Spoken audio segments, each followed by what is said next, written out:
முத்து நவரத்தி நம்ம ஆண் பிள்ளை கை காட்டும் 10 திங்கள் போன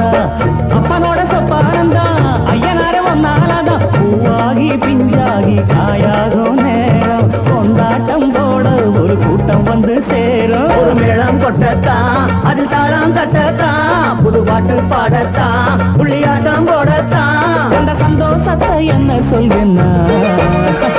நேர்ந்து கிட்ட நேர்த்தி கடன் தீர்த்துக்கிட்டேன் ஐயனாரே நீ படைச்ச சக்தியெல்லாம் பார்த்துக்கிட்டேன் ஐயனாரே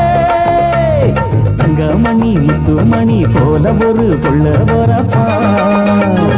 வைரமணி வெள்ளிமணி போல இரு கண்ணதோரப்பா பொங்க வச்சு பூச வச்சு உங்களுக்கு பாட்டு படிப்போம் நேர்ந்து கிட்ட நேர்த்தி கடன் தீர்த்து புட்டேன் ஐயனாரே நீ படைச்ச சக்தியெல்லாம் பார்த்து